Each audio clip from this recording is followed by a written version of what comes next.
क्या मौलाना ही अपने परिवार का असली कातिल है? बीवी और बच्चों को दफनाने के बाद वह अचानक गांव क्यों छोड़ गया? वह चौथा शख्स कौन था जिसकी इस दर्दनाक घटना में जान गई? क्या इस वारदात के जिम्मेदार वही दो नाबालिग बच्चे हैं, या फिर मौलाना ने खुद इस वारदात को अंजाम दिया, या कोई तीसरा चेहरा है जो अब तक छुपा हुआ है? मौलाना के साले ने सीबीआई जांच की मांग क्यों की? इन सवालों के जवाब हम आपको विस्तार और सबूतों के साथ बताएंगे। बस वीडियो के अंत तक बने रहें। लेकिन उससे पहले अगर आप भी चाहते हैं कि मौलाना के परिवार को इंसाफ मिले तो वीडियो को लाइक करें और चैनल को सब्सक्राइब जरूर करें, ताकि यह सच्चाई ज्यादा से ज्यादा लोगों तक पहुंच सके। उत्तर प्रदेश के बागपत जिले का एक छोटा सा गांव गांगनौली, आज यह गांव खामोशी और डर में डूबा है, क्योंकि यहाँ जो हुआ उसने इंसानियत को हिलाकर रख दिया। मौलाना इब्राहिम गांव की मस्जिद के इमाम, जिन्हें सब हाफिज साहब कहकर इज्जत देते थे, लेकिन एक दिन उसी गांव से ऐसी दिल दहला देने वाली चीख सुनाई दी जिसने पूरे इलाके को सन्न कर दिया। मौलाना के पूरे परिवार का बेरहमी से कांड कर दिया गया। पत्नी और 2 मासूम बेटियां अब इस दुनिया में नहीं रहीं। घर के अंदर का मंजर इतना खौफनाक था कि देखने वालों की रूह तक कांप उठी। हर किसी की आंखों में डर था और जुबान पर सिर्फ एक सवाल, आखिर ऐसा कौन कर सकता है? लेकिन जब पुलिस ने सच्चाई सामने लाई तो पूरा गांव शोक और हैरानी में डूब गया। पुलिस के मुताबिक यह वारदात किसी बाहर के शख्स ने नहीं, बल्कि उन्हीं 2 नाबालिग बच्चों ने की थी जो मौलाना के शिष्य थे। वहीं बच्चे जो रोज उनके पास तालीम लेने आते थे। जब पुलिस गांव पहुंची तो रास्ता भीड़ ने रोक दिया था। लोगों का गुस्सा काबू से बाहर था। कुछ लोग पुलिस पर टूट पड़े, गाड़ियां तोड़ी, अफसरों पर पत्थर बरसाए गए। इस हंगामे में 29 लोगों के खिलाफ एफआईआर भी दर्ज हुई, लेकिन जांच की शुरुआती दिशा कुछ और ही बतला रही थी। शक का केंद्र उस पर गया, मौलाना इब्राहिम पर, क्योंकि वारदात के वक्त वह घर पर नहीं थे। पुलिस को लगा कहीं यह मौलाना का खुद का बनाया खेल तो नहीं। मौलाना को हिरासत में लिया गया। वह बार बार चिल्ला रहे थे, सीसीटीवी देखो, मैंने कैमरे ऑन करके गए थे, मैं निर्दोष हूं। जब पुलिस ने सीसीटीवी देखा तो मामला और उलझ गया। कमरे का कैमरा बंद था, लेकिन बाहर गलियारे वाला कैमरा चालू था और उसी फुटेज ने सब कुछ बदल दिया। वहां एक 16 साल का लड़का दिखा। कपड़े संदिग्ध हालत में उसे तुरंत पकड़ लिया गया। पूछताछ में उसने जो बताया उसने पूरे गांव के होश उड़ा दिए। लड़का बोला, हाँ, मैंने और मेरे दोस्त ने मौलाना के परिवार को मारा। जब वजह पूछी गई तो उसने ठंडे चेहरे से कहा, वह हमें डांटते थे इसलिए बदला लिया। पुलिस ने पूछा, इतनी सी बात पर? तो जवाब मिला, मौलाना अपने परिवार से बहुत प्यार करते थे। अगर उन्हें तकलीफ देनी थी तो उनके परिवार को ही नुकसान पहुंचाना सही लगा। सोचिए, सिर्फ एक गुस्से ने 3 जिंदगियां ले लीं। जब पूछा गया उन बच्चियों की क्या गलती थी तो जवाब आया, वह जाग गई थीं, चिल्लाने लगीं। इसलिए मौलाना की दोनों बेटियां मासूम थीं, लेकिन अपनी आंखों से सब कुछ देख चुकी थीं और उसी वजह से जान गंवा बैठीं। गांव की रूह कांप उठी इतनी निर्दयता पर। लेकिन कहानी यहीं खत्म नहीं हुई। क्या इतने छोटे बच्चे इतनी चालाकी कर सकते हैं? तभी कहानी में एक नया मोड़ आया। मौलाना की पत्नी के भाई यानी उनके साले ने बड़ा बयान दिया। उन्होंने कहा, ये बच्चे इतनी बड़ी साजिश नहीं रच सकते, इनके पीछे जरूर कोई बड़ा दिमाग है। मेरी बहन और दोनों भांजियों की जो हालत थी उसे देखकर साफ लगता है कि यह किसी बच्चे का काम नहीं हो सकता। 2 छोटे नाबालिग इतनी बेरहमी से किसी परिवार को मार नहीं सकते। इसमें किसी और बड़े व्यक्ति का हाथ है जो अब तक सामने नहीं आया है। उसने आगे आरोप लगाया कि पुलिस ने जल्दबाजी में नाबालिगों को आरोपी बनाकर मामला बंद करने की कोशिश की है, जबकि असलियत इससे कहीं ज्यादा गहरी और खतरनाक है। साले के मुताबिक घटना की जो बारीकियां सामने आईं, जैसे कांड का तरीका, सीसीटीवी कैमरों का अचानक बंद होना, मौलाना का बिना बताए गांव छोड़ देना और मार देने के बाद की संदिग्ध गतिविधियां, ये सब दिखाते हैं कि पर्दे के पीछे कोई बड़ा दिमाग काम कर रहा था। इसी शक के आधार पर मौलाना के साले ने सीबीआई जांच की मांग की, ताकि घटना के हर पहलू की निष्पक्ष और गहराई से जांच हो सके, चाहे वह किसी प्रभावशाली व्यक्ति तक क्यों न पहुंचे। उसका कहना है, हम सिर्फ इंसाफ चाहते हैं। अगर वाकई बच्चे दोषी हैं तो सच्चाई सामने आए, लेकिन अगर किसी ने उन्हें मोहरा बनाया है तो असली गुनहगार को सजा मिलनी चाहिए।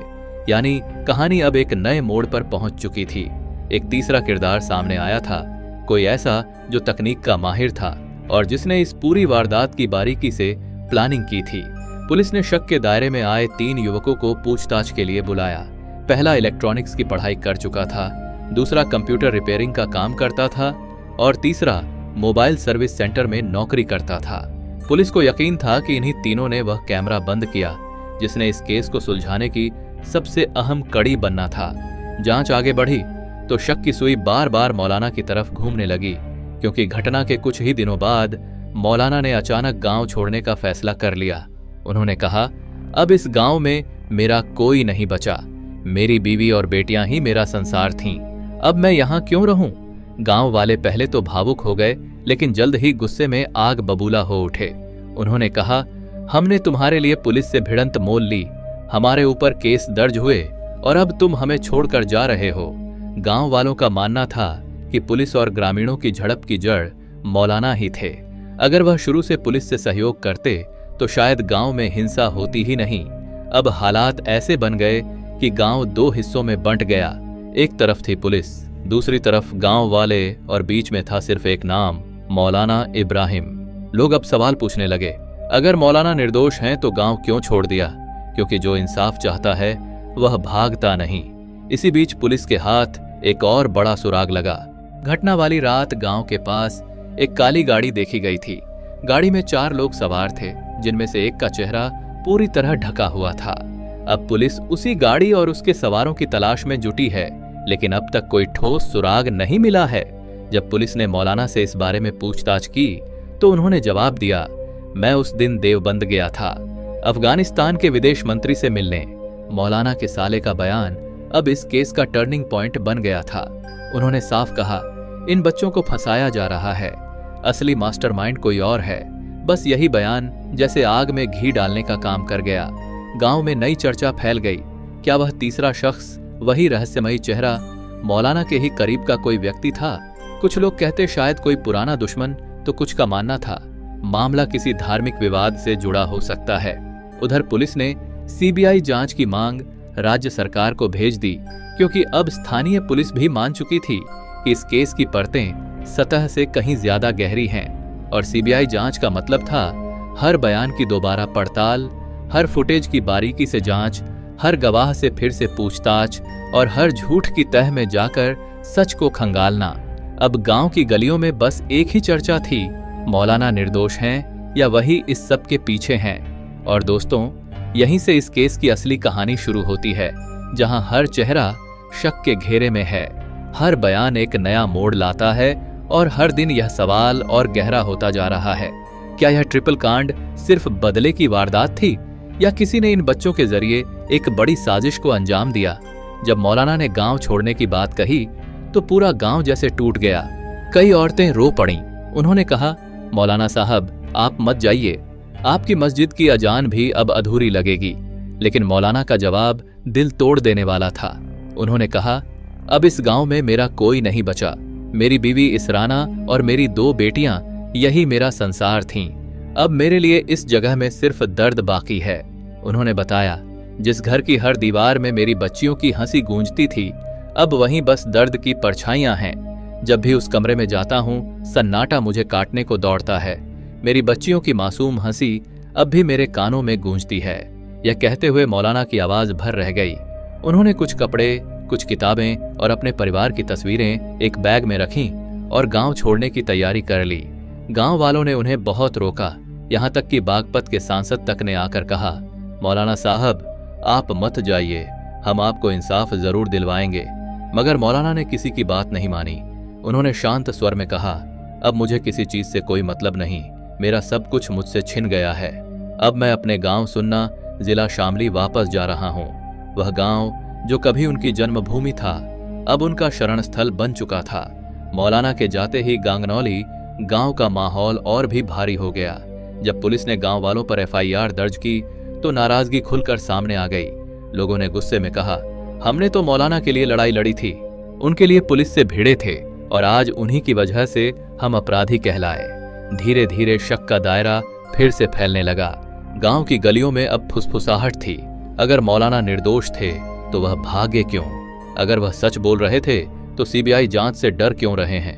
कुछ लोग खुलकर कहने लगे, मौलाना के जाने के पीछे डर नहीं, कोई गहरा राज छिपा है। इसी बीच पुलिस के हाथ लगी पोस्टमार्टम रिपोर्ट और उसने पूरे केस की दिशा ही बदल दी। रिपोर्ट में खुलासा हुआ, मौलाना की पत्नी इसराना 5 महीने की गर्भवती थीं, यानी उस दिन एक अजन्मा बच्चा भी इस कांड की आगोश में चला गया था। अब यह मामला ट्रिपल कांड नहीं, क्वाड्रुपल केस बन चुका था। 4 जिंदगियां, 3 जो इस दुनिया में थीं और 1 जो आने वाली थी। एक वरिष्ठ पुलिस अधिकारी ने कहा, इतनी निर्दयता हमने अपने करियर में बहुत कम देखी है। यह सिर्फ एक वारदात नहीं, अमानवीयता की पराकाष्ठा है। जब मौलाना को इस सच्चाई की जानकारी दी गई तो वह वहीं बेहोश हो गए। कुछ देर बाद जब उन्हें होश आया तो उन्होंने रोते हुए कहा, मेरे बच्चे ने तो इस दुनिया को देखा भी नहीं। मुझे उसके आने की खबर अभी बस 2 हफ्ते पहले ही मिली थी। उनकी आंखों से आंसू थमने का नाम नहीं ले रहे थे। वह बार बार कहते रहे, मेरी दुनिया लूट ली गई, अब इंसाफ चाहिए। गांव वालों के लिए यह सब सुनना भी मुश्किल था। गांव की औरतें रोने लगीं, हर चेहरे पर दर्द था और हर दिल में गुस्सा। लोगों के बीच एक ही आवाज गूंज रही थी, ऐसे दोषियों को सजा मिलनी ही चाहिए। लेकिन इस बीच पुलिस की जांच कई दिशाओं में बंट चुकी थी। एक तकनीकी टीम उस बंद पड़े सीसीटीवी कैमरे का डेटा रिकवर करने में लगी थी, जबकि दूसरी टीम उस काली गाड़ी की तलाश कर रही थी जो कांड वाली रात गांव के पास देखी गई थी। 4 लोग सवार थे, चेहरे ढके हुए, और उसके बाद वह गाड़ी कभी नहीं दिखी। जांच एजेंसियों का मानना था वही गाड़ी इस पूरी वारदात की कुंजी हो सकती है। शायद उन्हीं 4 में से कोई था जिसने कैमरा बंद करवाया, बच्चों को भड़काया और फिर रात के अंधेरे में गायब हो गया। पुलिस ने अब गांव के मोबाइल टावर से जुड़े सभी कॉल रिकॉर्ड खंगालने शुरू कर दिए। जांच में कई अजीब नंबर सामने आए। कुछ कॉल्स देवबंद से आए थे तो कुछ शामली के आसपास के इलाकों से। यानी कहानी अब और गहराती जा रही थी। इसी बीच मौलाना के साले यानी इसराना के भाई फिर से मीडिया के सामने आए। उन्होंने प्रेस से कहा, पुलिस इस केस को गलत दिशा में ले जा रही है। हमारा परिवार इंसाफ चाहता है, लेकिन सच्चा इंसाफ। इन 2 बच्चों में इतनी हिम्मत ही नहीं थी कि वे यह सब अकेले कर सकें। किसी ने इनके दिमाग में जहर भरा, किसी ने इन्हें इस्तेमाल किया। उनका यह बयान फिर से सुर्खियों में छा गया। गांव से लेकर मीडिया तक हर जगह अब एक ही मांग थी, सीबीआई जांच होनी चाहिए। गांव वालों ने औपचारिक रूप से सीबीआई जांच की अर्जी दी। पुलिस ने भी इसे आगे बढ़ाया और राज्य सरकार ने संकेत दिया कि अगर जरूरत पड़ी तो केस सीबीआई को सौंपा जाएगा। अब मामला और गंभीर हो गया था, क्योंकि अगर सीबीआई एंट्री करती है तो हर पुरानी फाइल दोबारा खुलेगी, हर गवाह फिर से बुलाया जाएगा और हर बयान की सच्चाई जांच की कसौटी पर परखी जाएगी। पुलिस सूत्रों के मुताबिक जांच में कुछ चौंकाने वाले तथ्य भी सामने आए हैं। टेक्निकल रिपोर्ट के अनुसार सीसीटीवी को बंद करने के लिए एडमिन एक्सेस कोड इस्तेमाल हुआ था, जो सिर्फ 2 लोगों को पता था, मौलाना और मस्जिद का तकनीकी केयरटेकर। अब पुलिस दोनों पर नजर रखे हुए है, लेकिन केयरटेकर फिलहाल लापता बताया जा रहा है। माना जा रहा है वह शख्स है जिसने कैमरा बंद किया और सबूत मिटाए। जब मौलाना से इस बारे में पूछा गया तो उन्होंने कहा, मैंने किसी को कैमरा बंद करने के लिए नहीं कहा, लेकिन सवाल अब भी वही है। अगर मौलाना ने नहीं कहा तो फिर किसने किया? इस पूरे हंगामे के बीच मौलाना की हालत लगातार बिगड़ती जा रही है। सुन्ना गांव में वह अब लगभग एकांतवास में है। कभी गांव की मस्जिद के इमाम रहे मौलाना अब गहरे सदमे और खामोशी में डूबे बैठे हैं। कुछ लोग कहते हैं वह खुद को दोषी मानने लगे हैं। शायद उनकी कठोरता, उनकी डांट ने उन बच्चों को इस हद तक पहुंचा दिया। तो कुछ और फुसफुसाते हैं वह जानते हैं असली गुनहगार कौन है, लेकिन डर के कारण चुप हैं। गांव के एक बुजुर्ग ने कहा, मौलाना की आंखों में अब बस दर्द है। वह बोलते नहीं, लेकिन उनका चेहरा सब कुछ कह देता है। अब बागपत का यह केस एक चौराहे पर खड़ा है। पुलिस, मीडिया और गांव वाले हर किसी के पास अपनी अपनी कहानी है। किसी के लिए मौलाना निर्दोष और पीड़ित पिता हैं, तो किसी के लिए वह इस साजिश की असली कड़ी। लेकिन सच अब भी धुंध में छिपा हुआ है, क्योंकि जिन 2 नाबालिग बच्चों ने अपना जुर्म कबूल किया था, उनमें से एक ने अब बयान बदल दिया है। उसने कहा, हमसे दबाव में कबूल करवाया गया था, हमें धमकाया गया, हमने कुछ नहीं किया। अब पुलिस के लिए भी हालात पहले से ज्यादा उलझे हुए हैं। अगर बच्चे सच बोल रहे हैं तो फिर असली अपराधी कौन है? गांव की गलियों में सन्नाटा पसरा है, लेकिन उस सन्नाटे के पीछे एक बेचैनी है, एक सवाल जो हर किसी के मन में गूंज रहा है। जब तक सीबीआई नहीं आएगी, इस केस का सच सामने नहीं आएगा। मौलाना की तस्वीर आज भी मस्जिद की दीवार पर टंगी हुई है। उनकी आंखें जैसे अब भी पूछ रही हों, क्या मेरे परिवार को कभी इंसाफ मिलेगा? लेकिन दोस्तों, कहानी यहीं खत्म नहीं होती, क्योंकि अब इस केस में सीबीआई की एंट्री लगभग तय मानी जा रही है। और जब सीबीआई आएगी तो शायद वह चेहरा भी सामने आ जाए जो इस पूरी साजिश के पीछे था। तो सवाल अब भी वही है, क्या ये 2 नाबालिग बच्चे सच में दोषी हैं, या किसी ने उन्हें अपने बदले की आग में झोंक दिया? क्या मौलाना सचमुच निर्दोष हैं, या उनकी चुप्पी के पीछे कोई राज छिपा है? और सबसे बड़ा सवाल, क्या मौलाना के परिवार को कभी सच्चा इंसाफ मिलेगा, या यह केस भी उन अनसुलझे रहस्यों की तरह धीरे धीरे फाइलों में दफन हो जाएगा? क्योंकि कभी कभी सन्नाटा भी चीखता है, बस कोई सुनने वाला नहीं होता। तो दोस्तों, आज के इस वीडियो में बस इतना ही। अगर आपको हमारा यह प्रयास पसंद आया हो तो वीडियो को लाइक कीजिए, अपने विचार कमेंट में जरूर बताइए और चैनल को सब्सक्राइब करना न भूलिए, ताकि ऐसी ही रियल अपडेट्स, रिपोर्ट्स और सच्ची खबरें आप तक सबसे पहले पहुंचें। धन्यवाद।